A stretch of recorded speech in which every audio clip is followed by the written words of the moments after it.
Hello दोस्तों, यहाँ पर हम आए हैं कुछ लोगों की राय जानने के लिए कि महंगाई के ऊपर और राजनीति के ऊपर लोग क्या सोचते हैं। तो सर, भी टमाटर के रेट हो गए थे 200 रुपये किलो, तो आपकी इसके ऊपर क्या राय है? क्या वो तो मौसम के हिसाब से टमाटर का रेट ऊपर नीचे होना है। जब फसल तैयार होगी तो सस्ता रहेगा, नहीं रहेगी तो महंगा होगा। मांग पूर्ति के हिसाब है, पूर्ति रहेगी तो सस्ता, घाटा रहेगा, उसकी कोई बात नहीं है।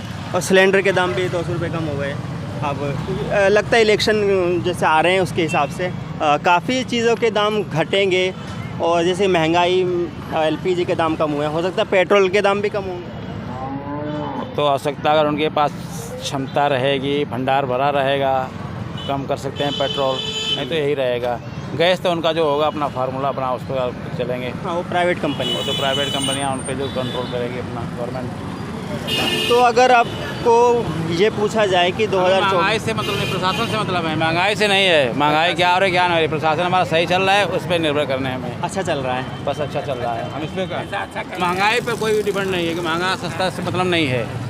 महंगाई तो हर हर चीज़ की आएगी रहेगी, बस प्रशासन सही ढंग से रहे। कहाँ से देश की सुरक्षा किसकी हाथ में है उसको देखना है हमें। जैसे छत्तीसगढ़ में 500 रुपये सिलेंडर कर दिया और यहाँ पर 900 रुपये। तो वहाँ की गवर्नमेंट जो अपना समझे सब्सिडी देंगे, बाद में कर्जा आ जाएगा उन पेपर, केंद्र से कर्जा मांगेंगे, हमारी कर्जा पूर्ति करो। तुम्हारी जो राज्य की जो व्यवस्था है अपना हिसाब देखिए, अपना केंद्र पर क्यों थोपती है उस चीज़ को। जो केंद्र से उनको सब्सिडी मिलनी है राज्य सरकारों को देगी अपना, वो तो राज्य सरकारों की व्यवस्था है अपना जो करें। जैसे इलेक्शन आ रहा है अभी 2024 का, बहुत सारी पार्टियाँ एक साथ गठबंधन कर रही हैं, तो आपको उसको लेके कुछ राय बताइए। उनको डर होगा क्या, मतलब एक आदमी किसी भर के पूरा 50 आदमी मिल रहे हैं। विपक्ष रहना चाहिए, लेकिन जो सही मुद्दा है उस पर बहस करे, उसको रोके गवर्नमेंट को। जो गवर्नमेंट सही काम कर रही है उस पर समर्थन करे विपक्ष का मतलब हमारे समझ से यही होता है। हाँ जी, हाँ जी। जहाँ गलत गवर्नमेंट कर रही है, प्रशासन गलत कर रहा है, उस पर हम एक्शन ले भाई। समाज के प्रति गलत हो रहा है, उस पर रोक लगाएं। अगर जो समाज के साथ क्रिया सही हो रही है तो उस पर समर्थन देना चाहिए विपक्ष को। ये घर में 4 लड़का होता है, उसका नहीं मार सकता है पापा अपना। और ये एक साथ जो है ना इतने सारे लोग आ रहे हैं। एक बात तो जो है ना साफ हो गया है कि मोदी जी ने जो है ना सबको इकट्ठा कर दिया। हाँ, तो मतलब विपक्ष को इकट्ठा करने का जो काम है मोदी जी ने किया है, दूसरा और कोई नहीं कर सकता। नहीं तो ये सब एक दूसरे को जो है ना गाली दे रहे थे, सबको पता है, समझे ना, एक दूसरे का टांग खींचने पे लगे हुए थे। और आज की सिचुएशन ये है कि सब एक दूसरे से गले लग रहे हैं। ये कम बड़ी बात नहीं है, और ये करामात केवल और केवल मोदी कर सकता है। तो ये ज़बरदस्ती का गठबंधन आप कहना चाहते हैं? बिल्कुल ज़बरदस्ती का गठबंधन है, ज़बरदस्ती का नहीं है, ये स्वार्थ का है, अपने कुनबा को बचाने के लिए है। हमारा कुनबा कैसे सुरक्षित रहे, इसका गठबंधन है सरकार। सीधा बात है, सीधे घोटालों से मतलब कि हम जो बचे हैं वो बच जाए। हाँ, जो हमारा एक कहते हैं ना कि भागते भूत की नगौटी काफ़ी होती है, तो दिख रहा है कि सारा का सारा हम लोग ख़त्म होने वाले हैं, तो इसीलिए नगौटी पकड़ लिया। जो बच जाता है वो तो बचा लें। तो 2024 में जो इलेक्शन होगा वो किस मुद्दे पर रहेगा आपके साथ? मुद्दा को एकदम बिल्कुल साफ है सरकार, मुद्दा जो है ना एकदम साफ है, क्लियर है। मुद्दा देश की सुरक्षा से है, बस विकास से है। बस महंगाई से हमारा देश तरक्की कर रहा है, दुनिया भर में डंका जो है ना बज रही है। दुनिया भर के तमाम लोग यहाँ आकर के जो है ना, मतलब कोई तो बुराई कर जाता, यहाँ से दुनिया में जाते हैं। आज के जो हमारा जो शासक है वो हमारे देश से जब बाहर जाता है तो उससे तगमग मिलता है। पहले हमारे जो शासक जाते थे वो कहीं दिखाई नहीं देते थे, उनकी आवाज़ तक बंद होती थी, समझे ना। और आज के हमारे भारत का जो है ना, जो हमारे शासक बाहर जाते हैं उनसे जो है ना मतलब एक आत्मबल मिलता है कि हाँ हमारा देश भी है। नहीं तो पहले हमारे देश का कहीं नाम ही नहीं होता था। आज इतना तो है, कम देश का नाम हो गया कि हमारा भी कहीं देश का स्थान है। महंगाई कोई मुद्दा नहीं है, आप समझ लीजिए, महंगाई कोई मुद्दा नहीं है। महंगाई आज के डेट में जो पेट्रोल 100 रुपये है, आज पाकिस्तान को ले लीजिए, पेट्रोल वहाँ पे कितना है, भूल गए, समझे ना। फ्री में राशन मिल रहा है, खा रहे हैं, फिर महंगाई क्या है भाई? महंगाई क्या चीज़ है? लोगों की मजदूरी भी तो बढ़ी है, महंगाई है। कह रहे विपक्ष पूरा की महंगाई है, लेकिन आज आमदनी भी तो बढ़ी है। पेमेंट उस टाइम क्या थी? जिस टाइम आपका ये क्या बोलते हैं, कह रहे महंगाई है, आटा महंगा हो गया या ये दाल महंगा हो गया, उस टाइम पेमेंट भी तो कम थी। उत्पादन पे है, उत्पादन पे 700-800 रुपये मजदूर ले रहा, ये लेबर मिस्त्री का काम करने वाला, अच्छा। और कह रहा महंगाई है। दारू पीने के लिए महंगाई नहीं है, अभी घर का काम चलाने के लिए महंगाई है। तो मतलब 2024 में मोदी जी क्लियर आ रहे हैं ना? आ रहे हैं, क्लियर आ रहे हैं, एकदम साफ सुथरा ढंग से, उनको कोई हराने वाला नहीं राज्य है। सरकारें अपना समझे, केंद्र में तो है। केंद्र के लिए तो मोदी जी ही विकल्प है, बाकी और दूसरा केजरीवाल का नहीं है। काम आपको कैसा लगता है? केजरीवाल जी ठीक ठाक काम कर रहे हैं, लेकिन कुछ चीजें हैं जैसे कि केजरीवाल ने फ्री अभी छोड़ दें, फ्री छोड़ दें। केजरीवाल ने अभी सारे लोगों के साथ मिल करके जिसको बुराई करते थे, जिस मुद्दे पे केजरीवाल जी का जन्म हुआ, जिसको लेकर के केजरीवाल जी यहाँ आए, आज उसी के गोद में जाके बैठ गए हैं। कांग्रेस नहीं भाई जी, केजरीवाल जी, केजरीवाल। हाँ उसी के गोद में बैठे हैं। तो इसीलिए केजरीवाल जी का तो बात ही मत कीजिए। तो केजरीवाल का जो काम है ओवरऑल, वो 10 में से अगर मार्क्स देना चाहूँ, नंबर देना चाहूँ कि 10 में से 10 मतलब सबसे अच्छा और 1 मतलब सबसे खराब, तो कितना देना? नहीं, उनको 5 नंबर हम दे सकते हैं, क्योंकि उन्होंने स्कूल की व्यवस्था ठीक करी है। उसको सही कर। हाँ, और बनाई है उन्होंने। हैं? और के बारे में हम नहीं कह सकते। हॉस्पिटल, हॉस्पिटलिटी के बारे में तो अब देखिए, हॉस्पिटलिटी के बारे में उन्होंने जो मोहल्ला क्लिनिक खोला था, उसकी व्यवस्था अगर बहुत बढ़िया होता तो लोगों को सफदरजंग नहीं भागना पड़ता, लोगों को मेडिकल में जाकर के जो है लाइन नहीं लगाना पड़ता। आज के डेट में आप सफदरजंग चले जाइए, छोटे मोटे डॉक्टर समझे ना, अगर आप घर से 8 बजे निकलेंगे तो अब तय है कि आप उस दिन आप डॉक्टर को नहीं दिखा पाएंगे। नहीं, बस नहीं। अगर आप सुबह 4 बजे निकलते हैं तो आप डॉक्टर को दिखा करके आ पाएंगे, नहीं तो नहीं। तो इसीलिए ये मोहल्ला क्लिनिक जो खोले थे, इस मोहल्ला क्लिनिक को अगर सही संरक्षण मिलता, सही व्यवस्था होती, तो ये लोग बाग जो है ना इस कॉलोनी से भाग करके सफदरजंग नहीं जाता। और क्या, जो उन्होंने बिजली 200 यूनिट फ्री दी थी, अब वापस उसको ले लिया है, उसके बारे में बताइए। देखिए, 200 यूनिट जो दिया था, ये सबको पता था कि लिमिटेड टाइम के लिए है। कोई भी सरकार जहाँ कहीं भी दे रही है, वो हमेशा के लिए नहीं हो सकता, क्योंकि हमेशा के लिए होगा। आज के डेट में ही कर्नाटका में जो चल रहा है, और भी बहुत जगह चल रहा है। एक जगह सुने हैं कि सरकार ने जो है ना, वो बड़ी बड़ी गाड़ियों का जो है ना ऑर्डर दे रहे हैं, और उनको डेवलपमेंट के लिए 5 रुपया नहीं है, लेकिन बड़ी बड़ी गाड़ियाँ जो है ना मंत्री को देने के लिए जो है ना बिल्कुल तत्पर है।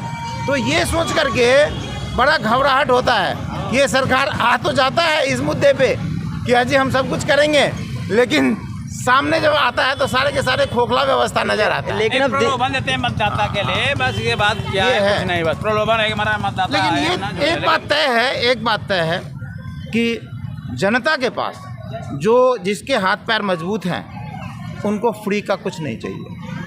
जैसे कि अब दिल्ली सरकार की शक्तियाँ भी काफ़ी हद तक एलजी के पास आ गई हैं, क्योंकि जो गवर्नमेंट है, जो केंद्रीय सरकार है, वो चाहती है कि वो पॉलिसी लागू करे, वो एलजी के हाथ में शक्तियाँ होंगी तो वो आसानी से लागू हो पाएगी। तो अब सबके सब एलजी पे शिफ्ट हो। सर ये शक्तियाँ पहले से भी थी। केजरीवाल ने जो है ना उसको, हाँ, केजरीवाल ने उसको जो है ना अलग करने की कोशिश की, और ये कोशिश जो है ना कई बार भारतीय जनता पार्टी ने भी कर चुकी थी कि हाँ ये आना चाहिए, स्टेट गवर्नमेंट के अंदर में आना चाहिए। लेकिन सबको पता है कि यहाँ दुनिया भर के जो है ना यहाँ पर जो है ना व्यवस्था है, और उसको संभालने का काम एक स्टेट गवर्नमेंट नहीं कर सकता, समझे ना। तो इसीलिए ये राजनीतिक व्यवस्था हो सकता है, इस पर टिप्पणी करना तो आम जनता के बस की नहीं है। वो कैसे क्या कर रहे हैं, नहीं कर रहे हैं, ये उनकी बात। हाँ, सुरक्षा व्यवस्था पर जो है ना ये बातें सही है कि सुरक्षा व्यवस्था पर सुरक्षा की दृष्टिकोण से देखना जो है ना अनिवार्य है। जैसे अब ये कह रहे हैं कि पुलिस हमारे हाथ में हो जाना चाहिए, अगर पुलिस उनके हाथ में हो जाएगा तो फिर वो अपने हिसाब से चलाएंगे, फिर वही कहानी हो जाएगी कि भाई तुमने मुझको छेड़ा, हम तुमको छेड़ेंगे, तो वो कहानी हो जाएगी। तो ऐसे स्थिति में अगर सेंट्रल यहाँ से जैसे कुछ टाइम के लिए यहाँ से कलकत्ता चला गया था, या किसी भी स्टेट में सेंट्रल गवर्नमेंट जाएगा, तो वहाँ के पुलिस सेंट्रल गवर्नमेंट के अंदर में तो होना ही चाहिए हर हालत में। सारे राज्यों की पुलिस सेंट्रल गवर्नमेंट के हाथ में? जी नहीं, सारे राज्यों की बात नहीं कर रहा हूँ, केंद्र शासित प्रदेश। हाँ, केंद्र शासित प्रदेश, जहाँ केंद्र की व्यवस्था है उसके अंदर आनी चाहिए। पंजाब में भी ऐसे कुछ बात चल रही है कि मतलब राष्ट्रपति शासन लगने की बात चल रही है, वहाँ पे कुछ अगर प्रशासन सही नहीं होगा, संभाल नहीं पाएगा मुख्यमंत्री राज्य का सरकारें, तो केंद्र में आएगी। जहाँ पे आम आदमी पार्टी की सरकार है मोस्टली वहाँ पर, जैसे कि दिल्ली में भी हो गया, पंजाब में भी ये बात चल रही है कि वहाँ पर प्रशासन सही नहीं है, तो वहाँ पे अगर वार्निंग दी जा रही है वहाँ पर। लेकिन सर एक बात तो नहीं, अगर चलेगी तो रखा जाएगा। यूपी में नहीं हुआ था, यूपी गवर्नमेंट अगर नहीं संभाल पाएगी हर कोई मुद्दा, तो वहाँ तो राष्ट्र प्रशासन लगेगा। लेकिन सर एक बात आप क्यों नहीं जानते हैं कि केजरीवाल जी वहीं गए हैं जहां कांग्रेस विद्यमान था, यानी कि कांग्रेस के ऊपर जो है ना, कांग्रेस के साथ ही जो है ना उनका लड़ाई है। वो मोदी जी के साथ उनका कोई तालमेल नहीं है और न होगा। वो कांग्रेस का वोट शेयर ही खींच रही है। बिल्कुल 100%। अगर केजरीवाल के पास वोट अगर आ रही है तो वो कांग्रेस की वोट आ रही है, वो बीजेपी का वोट नहीं जा रहा है। अब ये बात मान करके चलिए। और वहाँ पे अगर आपने बात छेड़ दी पंजाब की, तो पंजाब में भी वही हुआ है। पंजाब में, हाँ, पंजाब में भी कांग्रेस था, समझे ना, और कांग्रेस ने जो है ना काफ़ी तहलका मचाए हुए था, वो केजरीवाल जी के हाथ में आ गए हैं और केजरीवाल जी कांग्रेस के हो गए हैं, तो अल्टीमेटली तो कांग्रेस के ही हैं। अभी गवर्नमेंट आते ही खाली सीधा बात है। तो जैसे रिपोर्ट में ये आ रहा है कि मतलब जब इंडिया गठबंधन बन रहा है 2024 में, तो 49% शेयर उनके पास वो दावा किया जा रहा है, 41% एनडीए के पास है।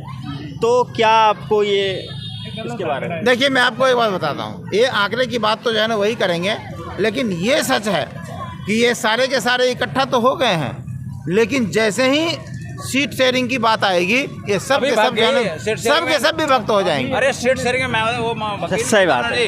सीट शेयरिंग में मंत्रिमंडल जी बना मीटिंग जो हो रही थी छोड़ के चली गई, सीट शेयरिंग में इनका गठबंधन नहीं चलेगा, इनमें नहीं चलेगा। प्रधानमंत्री पद को लेकर भी आपस में खींचतान नहीं हो पा रहा है। देखिए प्रधानमंत्री पद के लेकर खींचतान तो है ही, सब एक दूसरे को जो है ना खींचने पे लगे हुए हैं, सब चाहते हैं कि हम प्रधानमंत्री बन जाए, और जनता स्पष्ट है कि हमें प्रधानमंत्री मोदी जी को बनाना है। ये एकदम साफ बात है। हाँ, स्टेट में क्या होगा किसी को कोई लेना देना नहीं। अब 4 राज्यों में चुनाव है। हाँ, राज्य की व्यवस्था छोड़ दीजिए, वैसे जो समझे ना, लेकिन अगर सेंट्रल गवर्नमेंट की जो है ना इलेक्शन होगी, अगर एक साथ होगी तो विपक्ष को नुकसान होगा, ये बात एकदम तय है। लेकिन अगर अलग अलग होता है तो विपक्ष को फायदा होता है, और विपक्ष को जो है ना जीतना भी चाहिए, हम इस बात को मानते हैं। विपक्ष जो है ना जिंदा रहना चाहिए, लेकिन सरकार मोदी जी का बनना चाहिए। हाँ। जैसे एक देश एक चुनाव की बात चल रही है, मतलब हाँ। एक देश होगा और राज्यों में उसी के समय और राज्यों के बीच चुनाव करवा दिए जाएंगे, बार बार ना करवाएं, तो उससे क्या फ़ायदा होगा? मतलब बहुत फायदा क्या होगा? सबसे पहले बात नहीं, सबसे पहली बात यह है कि आर्थिक जो है ना सुधार हो जाएगा। आप एक ही चीज़ पे मान लीजिए कि एक चुनाव पे जो है ना 10 रुपया खर्चा होता है, तो 10 रुपया में दोनों निपट गया ना, प्रशासन का व्यवस्था दोनों हो जाएगी, दोनों हो जाएगा, एक ही प्रशासन दोनों हर। हाँ, तो इसीलिए पेपर खर्चा जो बढ़ेगा। इसलिए चुनाव की व्यवस्था तो एक ही होना चाहिए। और ये बात पहली बार नहीं हो रहा है, बहुत सारे लोगों ने, यहाँ तक कि जो है ना मुलायम सिंह यादव, उनके बेटे और क्या कहते हैं उनके जो भाई सब हैं, सब जो है ना काफ़ी आगे आकर के जो है ना एक देश एक चुनाव होना चाहिए उन्होंने बोला था। सबको अच्छा लगता है, और ये हो जाए तो बहुत ही बढ़िया होगा। लेकिन अब सब विरोध कर रहे हैं, तो उनकी राजनीतिक रोटियां जो है ना, तो अपने फायदे के लिए कर रहे हैं। देखिए मैं आपको, हर आदमी फायदा नहीं देख रहे हैं, अपना फायदा देख रहे हैं। देखिए हर आदमी चाहता है, कोई खर्चा पब्लिक का है, उनका खर्चा नहीं है, कोई भी पब्लिक को जाएगी। कोई भी राजनीतिक पार्टी, महंगाई बढ़ा दी गवर्नमेंट, कोई भी राजनीतिक पार्टी अपना रोटी, महंगाई बढ़ेगी, कोई भी राजनीतिक पार्टी अपना रोटी नहीं बांटना चाहता, ये बात तय है। सीधी बात बोलिए, जितना बार इलेक्शन होगा वो महंगाई बढ़ेगी, बाद में वही नेता बोलेंगे सरकार ने महंगाई बढ़ा दी। हाँ। वो खर्चा कहाँ से आएगा? पब्लिक से लेती है, जनता से। वो जो खर्चा होता है बार बार, उसे रोकने के लिए ये सब किया जा रहा है। हाँ, बहुत जरूरी है। खर्चा रोकने के लिए इलेक्शन एक बार होना चाहिए, एक बार होना चाहिए। जो सरकार जिसका मतलब, अगर जहाँ राज्य सरकारें अगर साल भर बाद भी इलेक्शन होना है, उनको भी भंग करके एक साथ इलेक्शन कराया जाएगा, एक साथ इलेक्शन होना चाहिए, वो ज़्यादा बढ़िया। अगर जिसका साल भर भी अभी टाइम है कि साल भर बाद वहाँ इलेक्शन होगा, उनको निरस्त करके साथ में चुनाव कराया जाए, वो ज़्यादा बढ़िया, वो बढ़िया रहेगा। तो जैसे अडानी को लेकर मोदी जी पे आरोप लगते हैं कि वो उनकी इलीगली सहायता कर रहे हैं, तो जैसे अभी रिपोर्ट भी आई थी हिंडनबर्ग की रिपोर्ट, उसकी वजह से वो अमेरिकन जो रिपोर्ट कंपनी, उसकी वजह से जो अडानी के शेयर काफ़ी हद तक गिर गए थे, और बाद में ये आरोप लगा था कि मोदी जी ही इनडायरेक्टली उसको हेल्प करते हैं, तो उसके ऊपर क्या कहते हैं? एक बात समझ में नहीं आता, नहीं, एक बात समझ में नहीं आता कि अडानी हो चाहे किसी भी तरह की जो है ना हमारे देश के अंदर जो है ना है, ये सारे के सारे रिपोर्ट बाहर से क्यों आते हैं? क्या हमारे देश में इस तरह की रिपोर्टिंग करने वाले कोई नहीं है? आप लोग भी हैं, बहुत सारे ऐसे संस्था है जो रिपोर्ट कर सकता है, ये सारे के सारे बाहर से आते हैं। यानी कि जितने बार भी जो है ना इस तरह की बातें हुई है, एक बार भी हिंदुस्तान का नाम नहीं आया कि हिंदुस्तान के कुछ लोगों ने जो है ना ये सारी चीज़ें निकाल करके दिया। जब भी दिया वो विदेशी लोगों ने दिया। तो इससे जो है ना एकदम बू आता है कि ये सब के सब जो है ना प्रायोजित है, और ये सबको पता होता है कि ये प्रायोजित है। तो किसी भी तरह से जो है ना इनको डाउन किया जाए या किसी भी तरह से इनको बदनाम किया जाए, देश को बदनाम किया जाए, ये देश को बदनाम करने वाली बात है। वो कंपनी मतलब मोस्टली बड़े उद्योगपतियों के ऊपर ही रिपोर्ट छापती है। तो ऐसा सर अडानी जो है ना, अडानी जो है वो मोदी जी आए हैं तब पैदा हुआ है, ऐसा नहीं हुआ है सर। अडानी जो है ना इससे पहले कांग्रेस के टाइम में भी था, और आज की उसकी बिजनेस नहीं है, काफ़ी पुरानी बिजनेस है। और जितने सारे हमारे देश में उद्योगपति है, आप ये मान करके चलिए कि अगर उद्योगपति हमारे जो है ना सरकार का साथ ना दे, सरकार से जो है ना विमुक्त हो जाए, तो फिर देश चलाना बड़ी भारी पड़ जाता है कई बार। ये बातें हम लोग को भी, हम लोग तो खैर बहुत नीचे स्तर पे हैं, हम लोग उतना नहीं समझ पाते हैं। लेकिन जहाँ तक पैसे की लेन देन की हिसाब किताब है, अगर इतने बड़े पैमाने पे आज के डेट में जो कहा जाता है कि 80 करोड़ लोगों को मोदी जी अनाज दे रहे हैं, यानी खाना दे रहे हैं, डायरेक्ट खाना दे रहे हैं, समझे ना। और ये सच भी है, लोगों को दिख भी रहा है, ऐसा नहीं है कि नहीं दिख रहा है, उनके घरों तक खाना पहुंच रहा है, समझे ना। एक टाइम था जब आदमी एक टाइम खाना खाता था और दूसरे टाइम भूखे सोना पड़ता था, समझे ना। आज के डेट में कोई ये नहीं कह सकता कि मैं भूखे हूँ। मैंने तो ये भी देखा है कि लोगों की पेट अब इतनी भर चुकी है कि उसे अनाज जो है ना सरप्लस हो गया है और वो बेचना शुरू कर दिया है, राशन से लेके बेचना चालू। हाँ बिल्कुल, वो दिखाई देने लगा है सरप्लस। तो एक समय पे ऐसा था कि भारत की जो अर्थव्यवस्था थी वो तीसरे नंबर पे थी और आज 5वें नंबर पे है, मतलब। तो ये आपको खुशी नहीं होता इससे? तीसरे नंबर पे होना चाहिए था, तीसरे नंबर पे ज़्यादा अच्छा था। तीसरे नंबर पर ज़्यादा अच्छा था नहीं, होगा। और अगर मोदी जी ने कहा है डंके के चोट पे, समझे ना, कि ये मोदी है और ये करके दिखाएगा, तो ज़रूर करके दिखाएगा। क्योंकि उन्होंने एक बात तो पक्का किया ना कि जितने सारे जो है ना विपक्ष थे उसको सबको इकट्ठा कर दिया, जो एक दूसरे को देखना नहीं चाहता था, घृणा की नज़र से देखता था, एक दूसरे को गाली देता था, एक दूसरे को मारने पर तैयार रहता था। और आज भी मतलब ममता बनर्जी जो है ना बम्बई पहुंच जाती है, लेकिन उसके कार्यकर्ता जो है ना वहाँ कांग्रेसियों को मारना शुरू कर देता है। तो मतलब ये ऊपर से गठबंधन है, अंदर कुछ नहीं, खोखला है पूरा। बिल्कुल खोखला है सर, एकदम सफा खोखला है, सबको दिखाई देता है ये चीज़ है, ये है। चलो बहुत बहुत धन्यवाद हमसे जुड़ने के लिए। आपको भी धन्यवाद। मैं यहाँ जैतपुर खड्डा कॉलोनी साइड आया था जनता की राय जानने के लिए। तो यहाँ पर लोगों की यही राय है कि 2024 में मोदी जी का जो है पूरा साफ बहुमत दिखाई दे रहा है।